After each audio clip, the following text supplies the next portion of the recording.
Welcome to Movies, Films, and Flicks. I am Mark Hoffmeyer, and joining me is a man who hates it when he is hit by decapitated heads. It's Jake Lewitt. I mean, sometimes. If I'm on the water, I don't like it. On land, I can deal with it a bit more. You can maybe have a game of football with it. But in a boat, being hit by a decapitated head, that's not fun.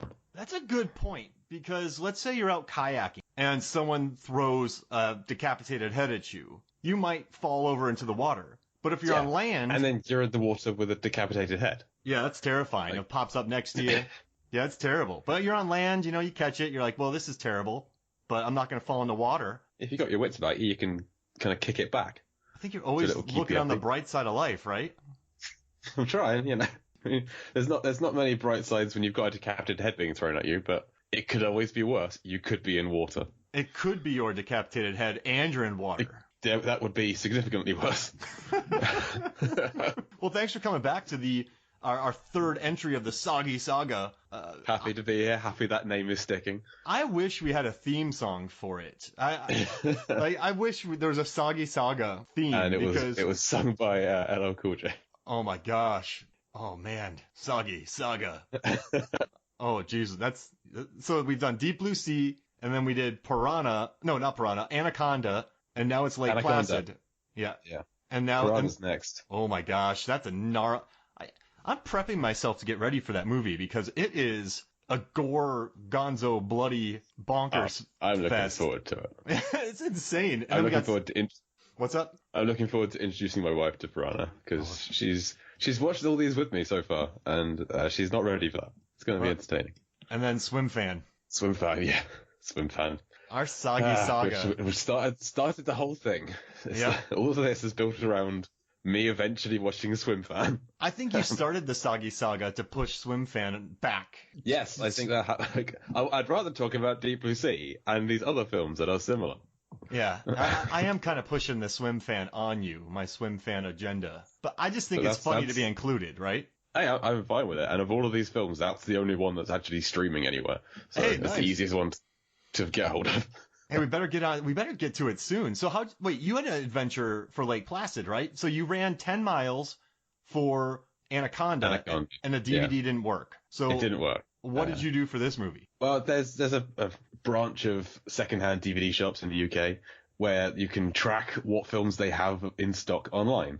And one of my local shops had Lake Placid. And I was like, great, it's 50p. It's nothing. I can go down there and get it. And it didn't have it. Oh. And it's so irritating. It said on the website, and I got there and I checked the website on my phone, and it didn't have it. So someone had bought Lake Placid between me leaving home and arriving there. Sounds about right. There's just a rush on Lake Placid. That's the odds on that are astronomical. So we had a Lamb meetup in London recently, the large association of movie blogs. We had some, my regular Lambcast co-host Richard came over to London, so we'll have a meetup, go to London, and it just so happened that the place that some of the other Lamb members were going into is Islington. The shop there is called CEX. The CEX shop there had 2 copies of Lake Placid in stock. I was like, well, this is kismet. This is meant to be. So got there, took a little diversion on the meetup, went to the CEX, scoured the shelves, gone. Both copies that they had there. Gone. So I don't know who else in this country is buying all these copies of Lake Placid, but they had gone. So the next day, the other people that were meeting up had to leave early or tired, went to bed. I found myself in London with like 4 hours to kill before my train. And so I just I did a walking tour of all the different CEX shops in the vicinity. I went to 3 different ones, and I found a copy of Lake Placid for 50p. I walked something like 13 miles that day. So I've run 10 miles for the first one, and I've walked 13 miles. I didn't just get Lake Placid this time. I got a Guillermo del Toro box set. I got a few other things. I got some flowers for my wife. Oh. Yeah, the end of the story is, walked a really long way. Been in so many shops, it doesn't make any kind of sense to spend 50p on this film that, spoiler alert, was not worth it. No. Now, so you covered 13 miles and then 23 miles total. I just want to hear. Yeah, maybe. So who do you think Lake Placid was meant for? Who is the audience for Lake Placid? People who have seen other similar better films like Deep Blue Sea who have been conned by the marketing. Yeah. I can't see anybody watching this twice. Or intentionally. It's just not a good. It's not a finished film. It feels like it just kind of ends. and there's no real reason to watch it.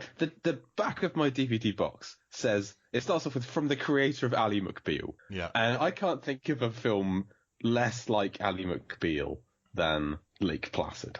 What would happen? That's how they started it. If Oliver Platt wasn't in this movie?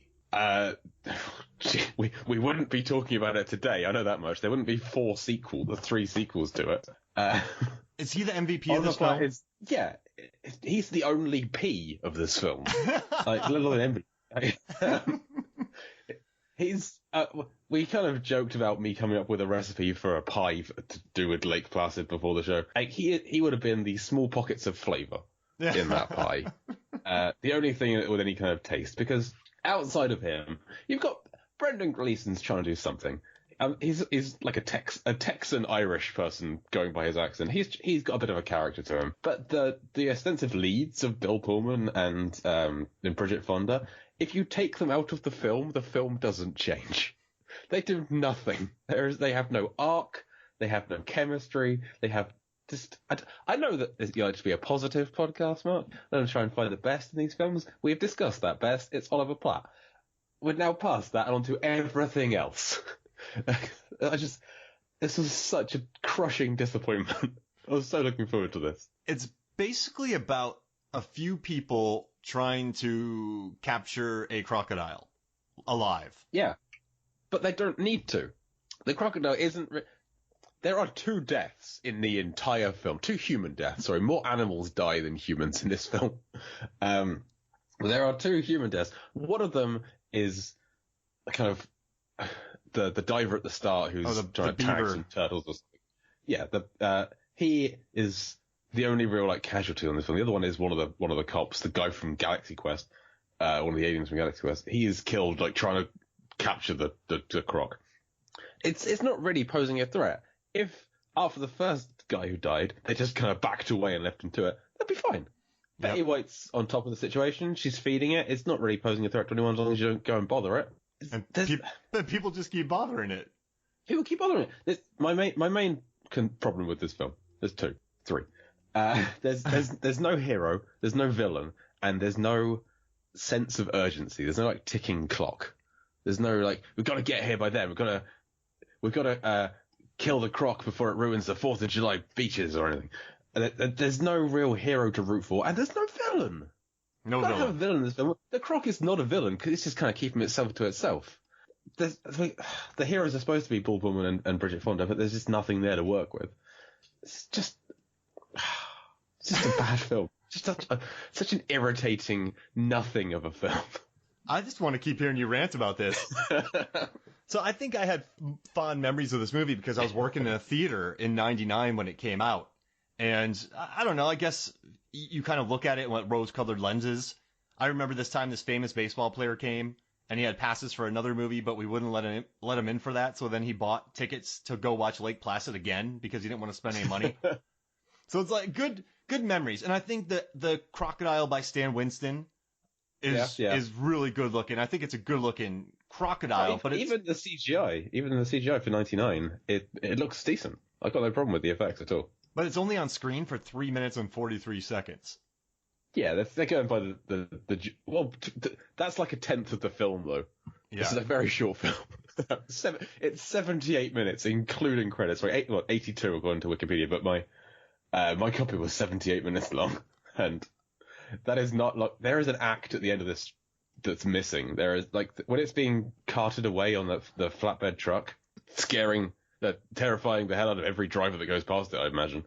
I was expecting there to be like a Lost World Jurassic Park style ending where this arrives where it's going, and then it breaks free and wreaks havoc there, and Vince Vaughn's not in it anymore, and they're still going to try and capture it. But that didn't happen. It just drives off into the sunset, and then Bill Pullman and Bridget Fonda go and get a beer. Yeah, and it's going to Portland. End of film. It's going to sit in an oil tanker. Yeah. Which Bill Pullman just knows that there's an empty oil tanker there. Do you want to hear something interesting? Go for it. All right, so in Costa Rica, there was a guy named Chito, and he raised a he found a 15-foot crocodile that was very skinny with a bullet wound in its eye, and he nursed it back to health. And the crocodile's name is Pocho, and they became best friends, and they became a tourist attraction. He would play with the crocodile, and he would flip it, and he would give it raspberries on its belly, and he would lift its head up, and he would just sit on the grass and feed it food. And it was a 17-foot crocodile total and a guy, and they became best friends. He tried to let the crocodile. He tried to let the crocodile go, and the crocodile was like, like, I'm coming back with you. You got my raspberries. Yeah, my raspberries. That's adorable. I would rather watch that film than this one again. Yeah, if that was Lake Placid, which makes as much sense as the title of this film, then yeah, I'd watch that film. It could be like one of those, what's the movie where the girl finds the seal? And then, there's always drama where or it could be a Free Willy movie. Yeah, yeah. Because, I mean, that's a killer whale. So you could have a free Pocho movie, and that'd be amazing. Yeah, well, it's raising it from a pup rather than saving it from a villainous park.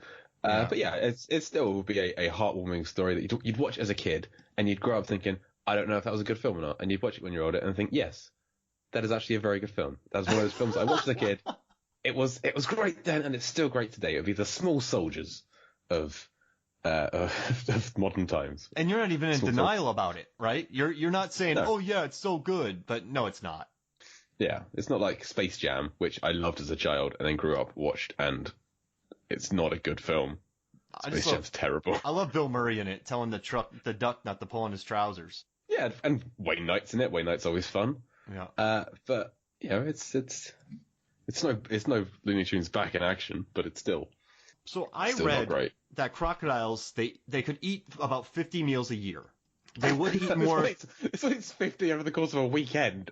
Yeah, exactly. And they're all cows. Yeah, and so I'm thinking to myself, does Betty White give this? He eats a bear too. No. Yeah. Crocodile would. There's no room, and I felt terrible for that bear. By the way, the bear wouldn't have died had the humans not been there. So the humans being there ended up killing a majestic, beautiful bear. But I mean, that's one of the best scenes because I didn't see that coming. Oh, you didn't see it coming? No, well, when the bear was kind of stopped near the water, I kind of saw what was going to happen there. But just the bear coming out of the woods, I didn't expect. That was a nice scene. I really like bears. So I was like, oh, great, there's a bear in this. Oh, damn, the bear's dead. But it was a nice scene. I'm clutching at straws for this one, but that was a nice scene. Now, all right, so cows on average cost $2,000. She's giving these cows to this crocodile. So at maximum, she's spending $100,000, but if she's getting $1,000 cows and kind of beefing them up with cheap feed, she could be spending at least, $50,000, and then with feed, maybe $60,000 a year to feed this crocodile. I was watching Cheeto and Pocho, and he was feeding it it's a giant crocodile, but she could have gotten a bunch of beef somewhere for cheaper. So the way she's feeding this crocodile is very expensive. Yeah, it's like she's kind of teaching it to hunt, like go for the live prey, but also not really because it's just kind of stood there, and she does it, and the crocodile comes in and gets the cow. It has to be like a kind of a surrogate child situation. She has to think of the croc as like the kid she never had. Her husband's left her now. This is all she has, so she's going to give everything she's got into raising this croc. So if she has a large sum of money somewhere, which can't be life insurance because no one knows her husband's dead, just from something else, then if she wants to spend it on raising this croc, to give this croc everything in life that she never had as a child, then fine. I don't begrudge her that. It's been there for many years, and they've done it like it's 30 feet long. And it hasn't. I mean, maybe it murders hikers and you never find them, but no one's ever written about it. No one knows about it. The locals don't know about it. No, there's no string of mysterious disappearances. Fish and Game don't know about it. Yeah. So she's doing a good job. She's doing a great job. And again, this thing is not small, and it's in a lake. The lake does lead into the ocean, but still, but no one uses this lake. This beautiful, picturesque tourist destination. No one ever goes there. Yeah, there's no houses on the lake.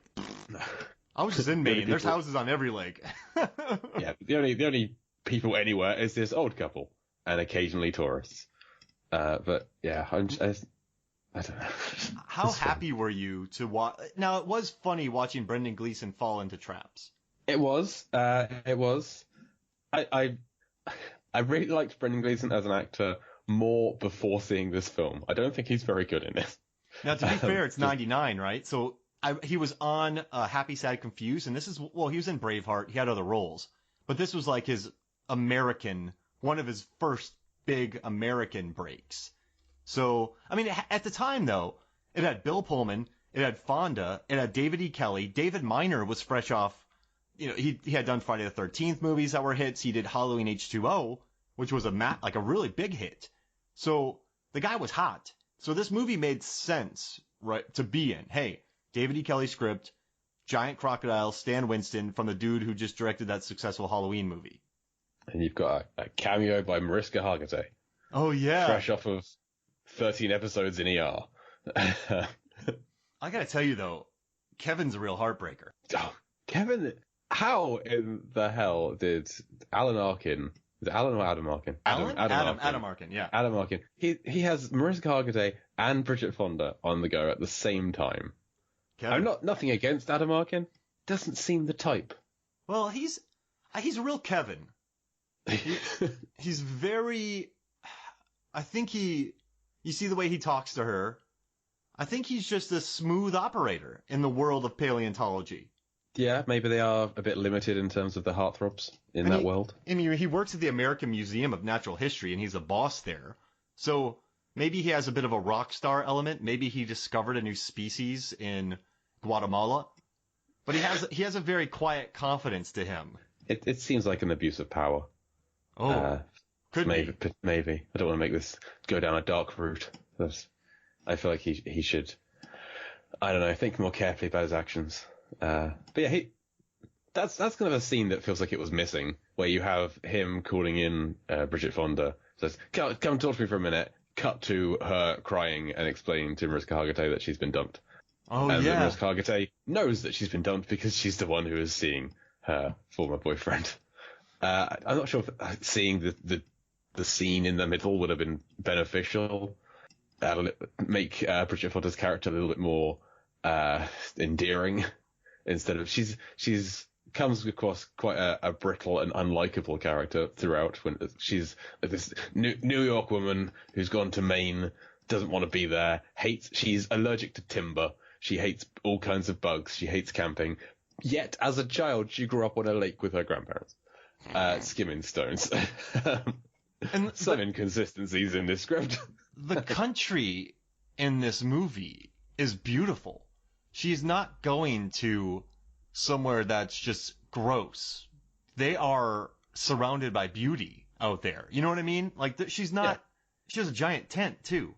It looks... I am not a camping fan. I think I'd be okay in this situation. Because they've got, like, a party camp going on with, like, a whole bunch of tents. And they're very nice-looking tents. And Oliver Platt's tent has a desk in it with books on it. Like, he's brought his whole home office into his tent.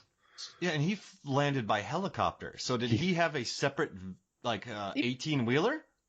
He must have done, but how did that get there? Because our main cast get there by boat. Everyone else rocks up in a car. Wow. So, I don't know. I remember you and I once, we found out that there were some sharks in a lake. And you and I were like, okay, well, let's not take our canoeing trip. These people find out that there's a gigantic... That was a great weekend, by the way, man. We all had fun. All the families got together. All the lamb. Fun. Yeah. And no one got eaten by a shark because we stayed out of the lake. They go out in little itty-bitty canoes. And so... And what do you know? Someone gets their head bitten off. Yep. It's just silly. I feel like in movies, heads are much easier jettisoned. And if you think... Like, so in Friday the 13th, when he goes to Manhattan, he punches a dude's head off of his shoulders. Jason Voorhees punches a guy's head off. In this movie, this alligator, like butter, knocks a dude's head off and doesn't take him with because the guy's still in the boat. Yeah, well, it comes off very, very easily. Just it's very cleanly as well. I kept hoping for a pop noise. Yeah, but that's just it's so clean. It's like the croc had a circular saw. And you talk about heads being fragile in films. I always think of the Deadly Friend basketball decapitation. That thing is like a watermelon. Yeah. But not that thick. The thing, oh yeah, that really explodes. Yeah, I love good. that scene, yeah, actually. This guy's head is just lopped off, but remains intact because we see it later in the film. So the croc didn't even eat it. That's the head that Bridget Fonda stumbles upon and screams, I think. Oh yeah, it's his head. So the croc bit his head off, didn't want the head, didn't have the rest of him, so it's just sport for the crocodile at that point. and I'd never really done sport before. You guys are attacking me. Yeah. This is a warning. Like, don't come back. And they come back. You know what scene did give me tension? I don't know if you felt this way, but when the guy from Fish and Game, who just kind of responds with one word comments, which I thought was pretty funny. I don't know if you remember that. When Brendan Gleeson's like, you fish and guys just, fish and wildlife guys just respond with one word answers. And the guy goes, Yep. Yep. But when he goes into that beaver nest underwater and starts sticking his hand in there, I'm like, that's pretty ballsy, right? It was quite a tense scene. That was like the opening scene of the film, isn't it? I wasn't worried about the gator. I was worried about his hand. Yeah, well, because at that point you don't know what's in there. Yeah. If you're going into this film blind, that could be anything.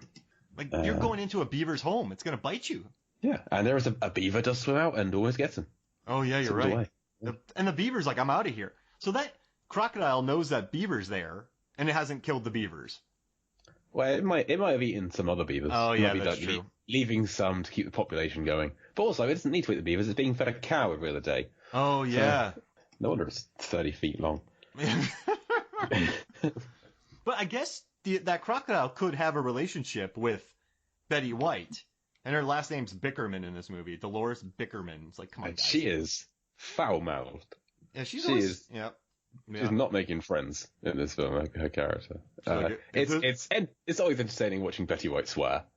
It's just a fact of life, I think.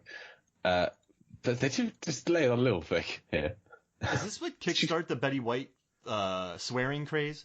I think it certainly helped. But she calls Brendan Gleeson fuck meat. Yeah. Which there's your PG-13 rating for the show. Yeah. Now, I heard that, and I was like, did she just say that? Like, what? Yes, she did. That's an interesting word. And then she's like, if this is where if I had like a penis, I'd tell you to suck my dick. And I'm like, geez Louise, Betty White. That's crazy. She's like a Stifler from the American Pie film. So she's just potty mouthed all over the place. Was it necessary? I don't think it was. I think it's just an attempt at throwing some comedy in here. None of the comedy really works a great deal. I liked a couple of the lines in it. When Hector, Oliver Platt says, I'm a civilian, not a trout. I thought that was kind of funny. Well, yeah, pretty much every line he has is some kind of an attempt at humor. Like when he first arrives and he's got these headphones on, so he's having to shout, and he's just yelling at Bridget Fonda, like, "Did she tell you we had sex together?" Oh, yeah. Just did they? I don't think they did.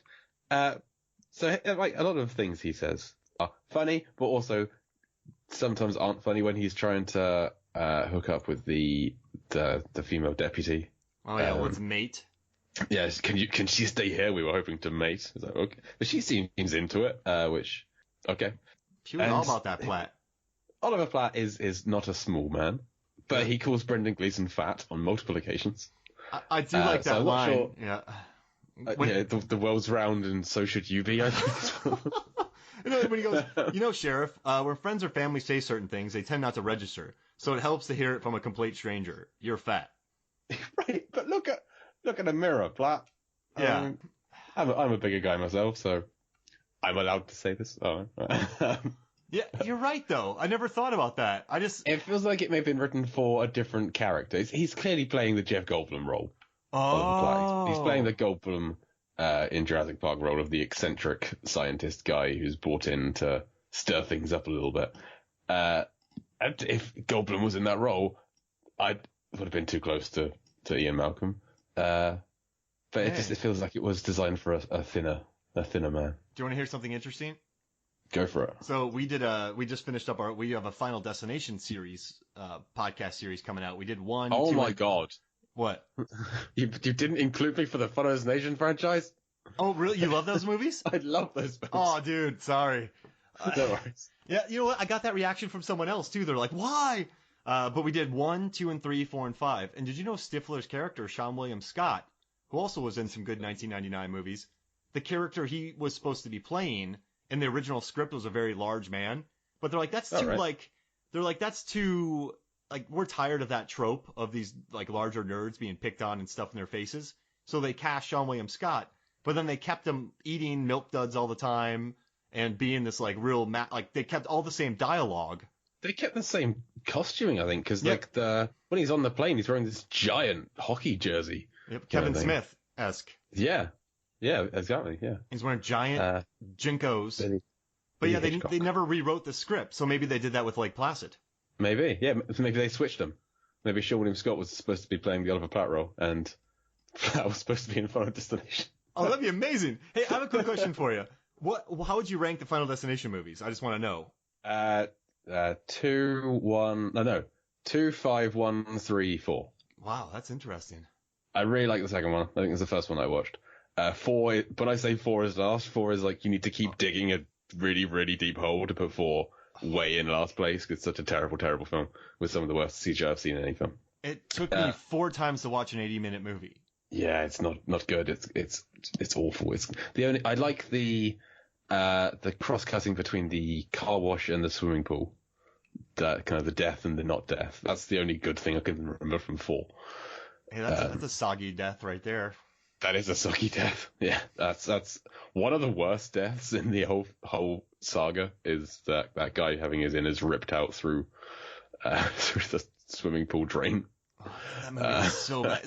Like John Levengood, who writes for Movies, Films, and Flicks, he said it's the 8th best Final Destination movie. Yeah, I've been reading his coverage on him. Yeah, that's pretty funny. And then so for me, man, it's 1, 5, 2. I would watch all the time, and then 3, 5. Mm-hmm. 3, or 4. no, 3, 4. Yeah. I'm sorry. Yeah, 1, 5, 2, 3, 4. I like the first. Okay. I like 1, 2, and 5 a lot. Yeah, me too. I like quite a lot of 3 as well. And 3 had this option on the DVD. I like how we don't want to talk about Lake Placid today. And 3 had this option on the DVD where you could like choose their fate. You could it's interactive. You could make decisions on some of the characters. So you've got that Frankie Cheeks character. I'd like to let everyone know I'm not calling this up. This is all from memory. Frankie Cheeks is you can decide whether or not he turns around in his car and sees the people honking him from behind. And if he looks around, then he gets out of the car and goes on and gets arrested for trying to take a female police officer back to his house to photograph her like a model. He gets arrested in a coffee shop and gets sent to prison. It's so weird. They filmed it. You can watch it. I don't know why they did this. Such a random little interactive feature on the disc. They had the Infinifilm for the second one, where you can click on a button and then they show you how all the stunts happened for the second one. It was really cool. You know the logs. You know the logs. Yeah, that's what I love. What I love is the opening of the second one. That's the best of the openings. Now, when that log goes through and destroys that guy's head and it's all mush. Can't drive behind a truck carrying logs and not think about it. I gotta tell you though, change lanes. There's some good log action in Lake Placid. Is there? Well, when the crocodile bites one and can't kill Fonda, what do you think? Yeah, I wouldn't call it good log action. There are some logs close to action, but it's no Final Destination 2. But I gotta tell you, whenever we told people that we're doing the Final Destination series, I like everyone just goes that car scene in the second one. Yeah. People just. The first death post car scene is the guy with he gets the ladder through his eye. Yeah. I love that scene. I've written a whole post just talking about that scene. He slips on the spaghetti. I just love it. It's the spaghetti. Like, cause it's the exact same thing as when he's in the actual crash where he's trapped in his car and he can't get out and it's on fire. But that's not what kills him. It's the thing plowing through him from behind, the giant truck that kills him. So when he's in his kitchen, he gets his arm trapped with that watch in the garbage disposal, and then the kitchen's on fire. But that's not what kills him. It's the thing plowing through him when he sits on the spaghetti and the ladder goes through his eye. Yes. This film is layered. I love this excitement going. If only. Oh, no, my top 3 kills in this, right? Number 3 is in Final Destination 2 where the lady gets impaled on the pipe because of the airbag.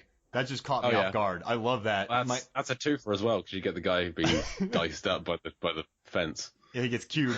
And then you got my second favorite one is the gymnastics in 5. Yeah, so much setup. Man, that's a real nice tension. Some deaths are really long and drawn out. This one's just crunchy. Yeah. And then my favorite one is Terry in the first one, where she's like, y'all can just go die or do something like that. And she gets smushed by a bus. Hell. Yeah. Hit by a bus. Yeah. The entire audience, I remember, just went insane when that happened. Because you just don't see it coming. I mean, even the guy, he sees the bus in the reflection, and you think, oh, is that something? Something's going to happen with the bus, but you don't think it's going to be this bang, just she's roadkill, gone. Yeah, that is the best death in that franchise. All right, so how about this? Hey, let's take a break, because I want to talk more Final Destination, but we got to get back to Lake Placid here. So let's take a break. Let's take a break, and we come back. We'll talk more Lake Placid. We'll be right back. Welcome back to Movies, Films, and Flicks. And before we get into Lake Placid, I wanted to do something really quick.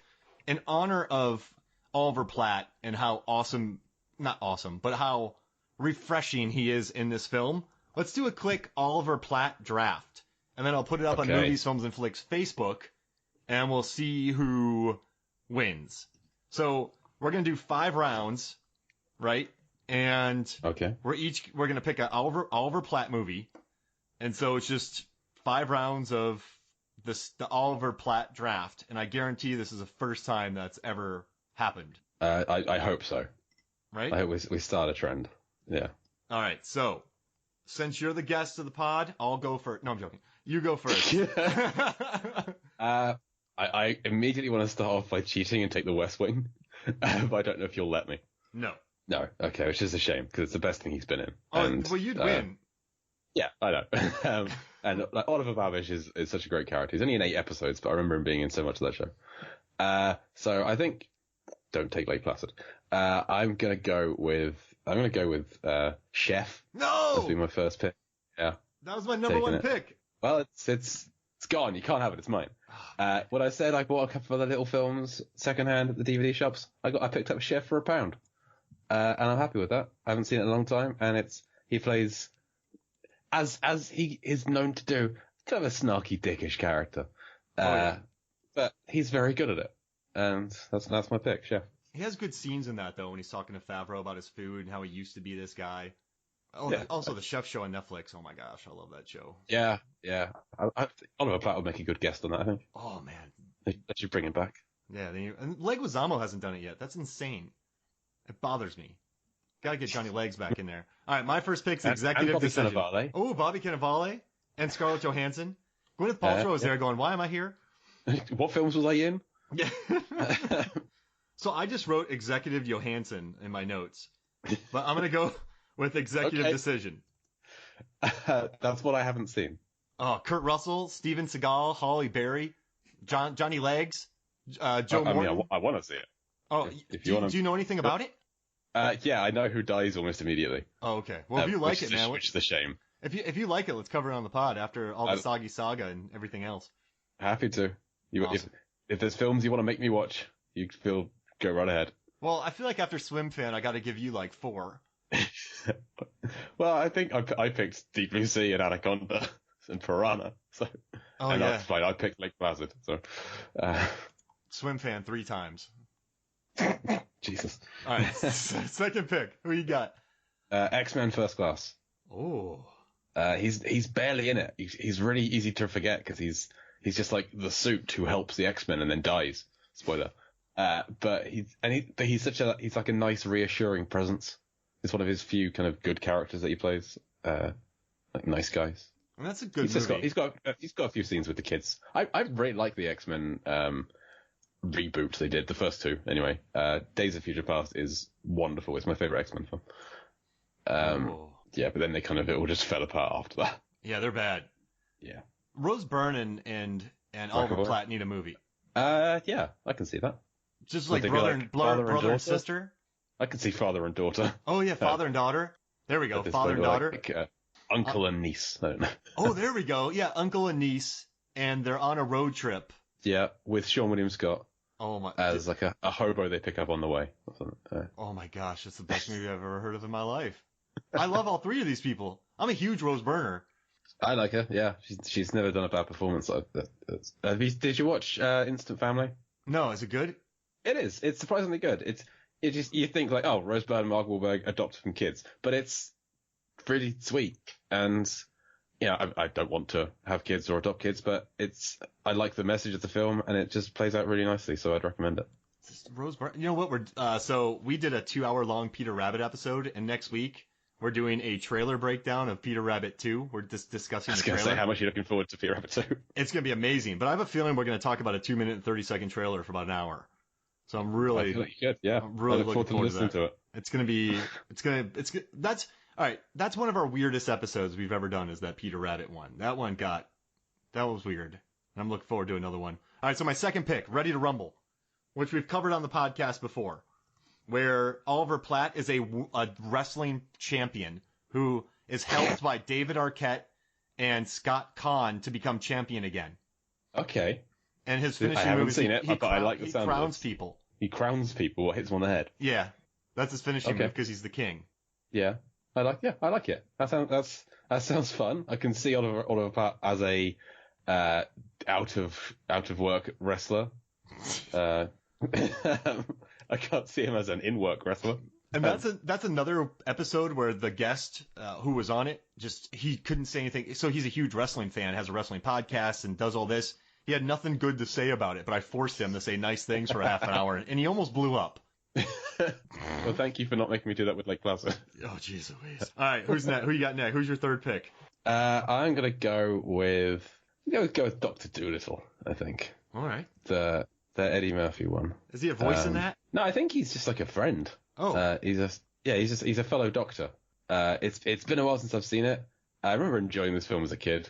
Got a good cast, good voice cast as well. Voicing some of the animals. For Eddie Murphy's fun, and yeah, Oliver Platt's just like a fellow doctor. He's got to do an operation on the tiger at the end. I think Oliver Platt assists. He's brought in, oh my god, you're operating on a tiger. Can I help? And he is forced to help. So Oh, that's my memory of Dr. Dolittle.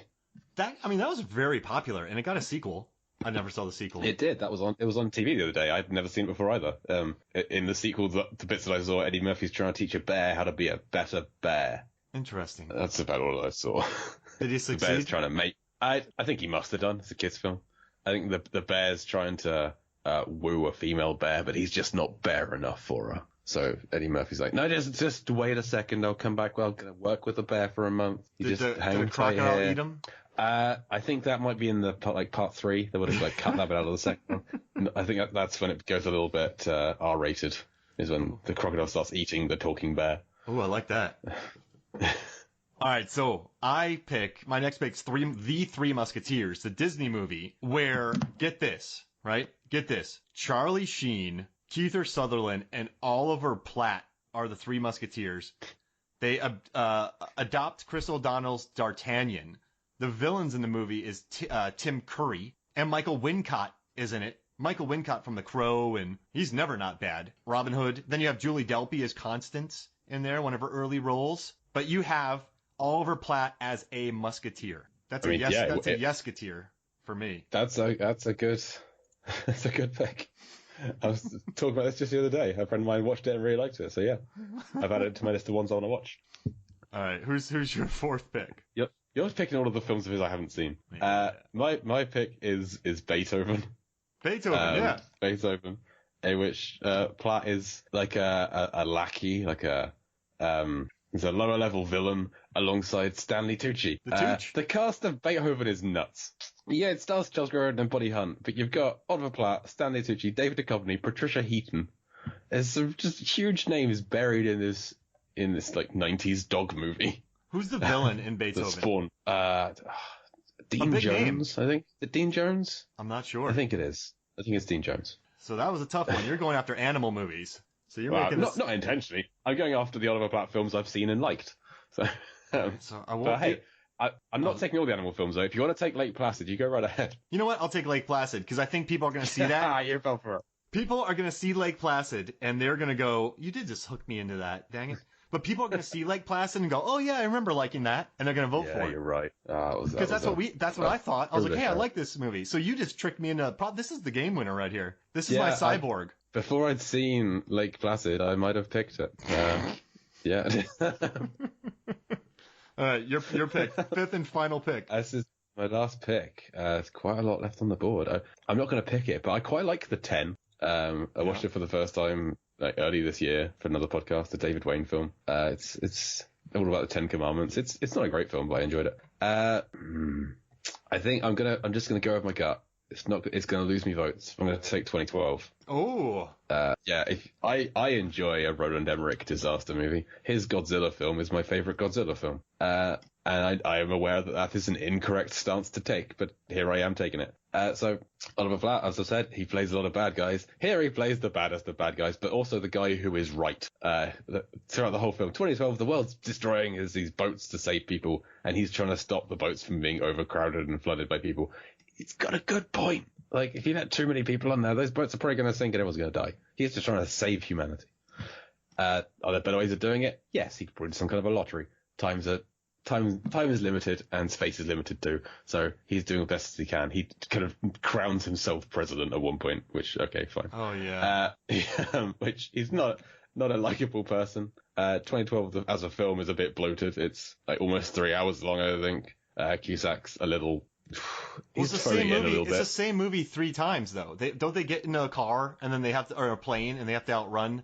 So it's a car, yeah. a plane, and then a boat. Oh, it's a limo to start with. Yeah. It's a limo and then a plane and then a boat. Yeah. Yeah. Just it's a roller coaster that you go around again and again and again. But another great cast. People like Chiwetel Ejiofor, Thandie Newton, Amanda Peet, Woody Harrelson, Danny Glover. Loads of people in this. Jimmy Mystery. Gerald Butler. That's Geostorm. Yes, that's Geostorm. Which I do not like Geostorm. It was not Geostormy enough for me. No, you have Gerard Butler in a film about a satellite that can control the weather and kill people, and you have him spend most of the film trying to find a mole. Yeah. That was disappointing. All right, so my last one's A Time to Kill. I don't remember him in it, but I know people will see it and go, oh, I remember liking that movie. McConaughey's in it, and he'll get the vote. Yeah, that's a solid strategy. It's really against what I normally do. Well, no, my last one was successful. I was listening to one of the episodes, and you were like, you announced the winner, and the guy's like, man, he cheated. I'm like, no, I didn't. Right, I stood up for you because I genuinely think people saw your list and thought, oh, I really like these kind of Jean-Claude Van Damme films. You've got 2 of them, so they're going to vote for it on that basis. And I had a very Ghibli varied list. Yep, I had a Ghibli movie in there. The Ghibli film, yeah. Oh, Ghibli. Yeah. All right. Whatever. I think you're going to win this one, though. I think you got Chef. Well, and I've got an X-Men film as well. But beyond that point, the list just kind of falls apart. Beethoven's a legitimate great film. Oh, yeah. I'm looking at this list, and I see Chef. I'm like, let's go Chef. You shouldn't have let me go first. Yeah, you're right. But you should have let me take the West. You should let me take the West Wing, because then people would have seen that as cheating and not voted for me, and voted for your team, which would have then had Chef on it. Well, I'll let you have West Wing if I can take Fargo. I mean, yeah, I'll allow that. All right, then we'll add 6. Okay. And that just sealed the deal for you. But Fargo is very good as well. Yeah. One of my favorite shows recently. So I'm going to bury the West Wing between Dr. Dolittle and Beethoven. So I'm going to start your list with... I mean, it was my first pick. If people are listening to this, it was my first pick. I'm going to start your list with 2012. And then go to Dr. Dolittle. Yep. And then do West Wing, and then Beethoven, and then Chef. No, if I bury Chef on the bottom, people will see it. So I'll end with... No, I'll do an order. I'm joking. I'm already plotting out evil things. Doesn't matter what order you put them in, I'm still going to win. You know, in this movie, they built a section of a lake? Like, they built a lake set. Oh, that's cool. And they shot at night. I thought the whole thing was on location. I mean, I guess the tent sequences could well have been on a set. But yeah, I didn't pick up on that. That's well done. Good for them. Yeah, and they said it was freezing. And the cow lives. How do you feel about the cow? Disappointed by the cow. Now, I liked that line. This cow disappoints me. Oh yeah, the cow didn't want to do anything. That made me laugh. That was a good bit. Well, there's already a set method for feeding this crocodile, which is you have a cow stood by the edge of the water. So when they try to attract the crocodile, they don't do that. They put it in this winch and they hover it, and it doesn't do anything because it's a cow and a winch. What's it going to do? It can't walk. It can't really move much. It's just stuck in a wind. It's like a sling thing. Were they expecting? Did they want it to swing? What about the scene where Brendan Gleeson creeps on that girl? Oh, in town, that was uncomfortable. That sets him up as being the character that dies like 2/3 of the way through, and the fact that our four heroes all survive. Him and Oliver Platt should have both died before the end of the film. Yeah. In any other 90s creature feature, they'd have been eaten by a giant crocodile long before the credits, as would Betty White probably would have been as well. And for some reason, Adam Arkin and Mariska Hargitay would have shown up like, we're sorry, come back. Oh no, we've been eaten. Just for some kind of justice. Oh, that'd be awesome. So yeah, it would be great. Or like when Bridget Fonda picks up the crocodile and goes back in the flatbed, they actually go to New York and they take the crocodile to the office somehow. And they get it up. They get this 30-foot crocodile up the up the elevator or up the stairs probably. Oh hey, she said to meet us at back. See the truth. She said to meet us at the park. Where is she? Kelly said to come here. Just this crocodile shadow appears over them. Cut to credits. That's how the film should end. Oh my gosh, that would be amazing. Now I gotta say, this movie's better than Primeval. Primeval. Orlando Jones, who was really great in Evolution and Replacements, and then you had the dude from Blade Trinity Dracula, and the lady from Replacements. The cheerleader, a Replacements reunion, and you see the Gustav for about 3 seconds. You're just saying a bunch of things I haven't seen. Fair enough. Now I'm gonna run 5 things by you, and you got to say yes or no if they get your if you don't hate them. So the scene where Brendan Gleeson's holding a toe, and Oliver Platt says, "Hey, your buddy seemed taller last time." I like that. That's one of the lines that I enjoyed. I feel like it wasn't very realistic in terms of how Brendan Gleeson would react to his friend who got eaten. But yeah, he seemed taller. I liked that line. Okay. You're supposed to say start in karate. Yeah, I enjoyed that as well, actually. Oliver Platt saying that he's this karate expert, and then Brendan Gleeson just punching him in the face. It's nice, because I didn't like either of these characters. I wanted to see both of them get beaten up, so if one of them has to hit the other one, then so be it. What about the line where Oliver Platt says, when the crocodile shows up, and he says, "I feel very foolish here." Yeah, I don't know who he was talking to. He's just kind of talking to himself, talking to the camera. It's a little staged. Wasn't entirely sure what he was doing in the water. His whole character of like he wants to be judged by crocodiles because they're godlike. I just didn't get behind that at all. It's just an irritating person. Yeah, so that's a no. So we're 2-1. Well, it's a no because he didn't get eaten by the crocodile at that point. That's exactly when he should have been eaten. Oh, that'd have been so cool. Because he backs slowly back away to the helicopter and somehow gets into the helicopter by distracting it with this inflatable thing he had in his belt. And then the crocodile grabs the helicopter. Should have pulled it down and eaten the whole thing. Would have been that's where that scene was going. And then he got away. Never happened. So I guess that's a no on the Jaws 2 homage. What was the Jaws 2 homage? Remember he pulls the helicopter down in Jaws 2? And then this one, the crocodile grabs it? Okay, yeah. Yes, that's an homage to Deep Blue Sea, if you ask me. Oh, yeah, you're right. But they actually kill a ton of people in Deep Blue Sea. They do, and it's wonderful, and everyone should go back and listen to our episode on it. All right. Oh, that was a good one. All right, so we're 2-2 right now. The last one is his dancing, Oliver Platt's dancing in the tent where he's playing loud music to attract the crocodile. No, it's terrible. That's a big no.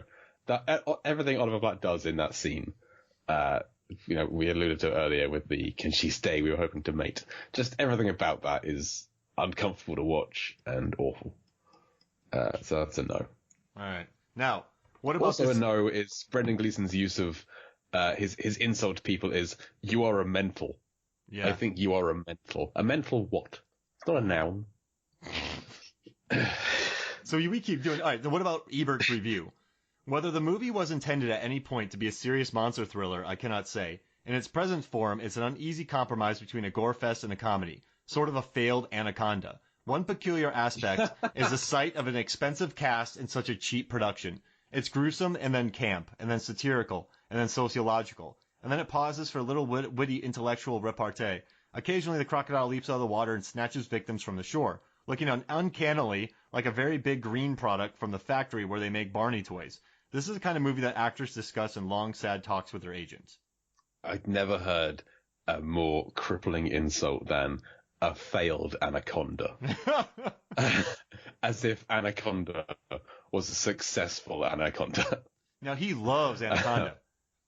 He does. He is incorrect with regards to his opinions on Anaconda.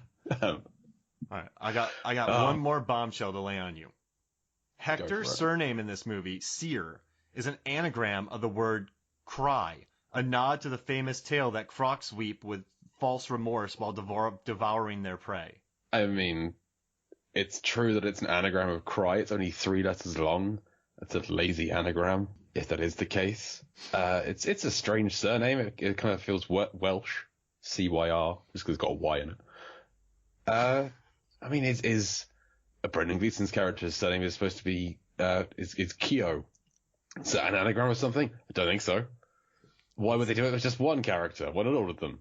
Let's see, Keo. I'm looking at it right now. It's almost enough, but there's a K in it and no N.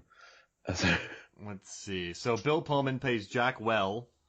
That's Swell. Yep, Swell. That's an anagram of Swell. So you could say Water Swells. Okay, if you want to. What do you think? No. Okay. not going to allow it. All right, Kelly. What about Kelly? That's David Kelly's surname. Oh yeah. Dang it. All right. Well, I think we're out of. What about Hank? Surname. What about Hank? Knock. Hank. Yeah. No. This is a losing battle, I think, Mark. All right. Last but not least, Walt Lawson. What can we do with that? Lawson. What character was Walt Lawson? He's the cop that gets his head bit off. Okay. Oh, no, that was Burke. Well, then I'm not sure who Walt Lawson is. Was he the guy? Was he the guy at the start? Was he the one who gets cut in half? Oh yeah. That's maybe Lawson. What with Lawson? Now, last question. Why is this movie called Lake Placid?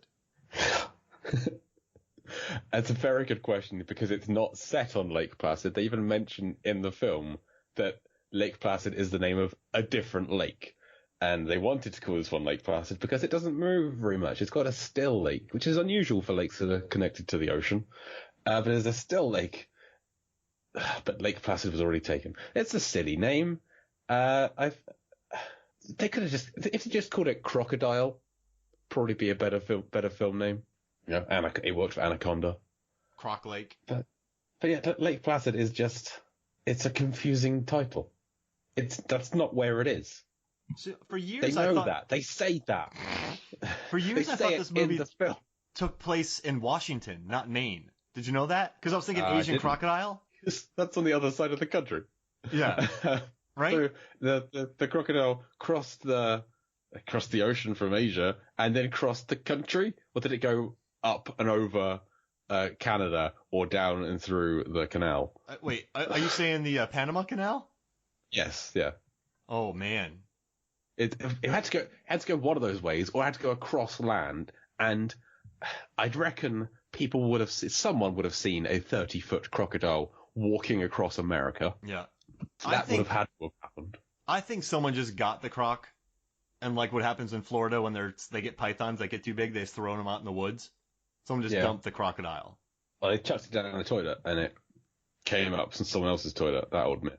Like in New York City. It got into the sewers in San Francisco, I don't know, and then just went through. There's a giant sewer system that goes from there all the way to Maine. Maybe this and Us are in the same world because there's the underworld in Us. So it just crawled through there. Was it a tooth that they found and took back to that museum, or was it a pair of scissors? I can't remember. Tooth. Oh, gosh. Oh, man. I found a tooth and some scissors. Man, that went way over my head. Where'd they get those scissors? All right. That's a whole different podcast. Yeah, I actually wrote the date on that. I figured out they would how much laundry they'd have to do for all those people. Will you factor in the rabbit feces that would have got everywhere? Yeah, and the trash, and like they had to get rid of the rabbits, just feed them to alligators. There it is, crocodiles, feeding them. There we go. There's a sub-sewer from the Us world. Down another level is where the 30-foot crocodiles go. We just solved the mystery. There we go, all fixed. I love that my wife can only hear half of this conversation, and I just want her to try and figure out what the other half is. And where we're freewheeling through various films. Well, this was fun, man. I think we covered enough of Lake Placid, right? Because there's not much under the surface.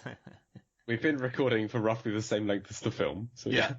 I mean, this was good. We did it, right? We did. We'd never have to talk about it again. And we're moving on to Piranha. Oh my gosh. We're making a vast improvement. A massive improvement. Now, I'm really worried to hear that. I don't think I'd show this to my wife. Piranha 3D. Yeah, we'll see. We'll see if I'm joined by mine. Oh, jeez. But this was fun, man. We made it work, right? I had a good time on this one. Yeah, I'm always happy to watch these terrible films, knowing I'm going to have this very entertaining conversation afterwards. I like this Platt going on. That was fun. Good Platt bit. Oh yeah. All right. So for movies, films, and flicks, I am Mark Hoffmeyer. Thank you for joining us, Jay Cluett. I'm saying it again. Thanks for having me. This movie messed me up. So hey, guys, thank you so much. We'll see you next week. Bye.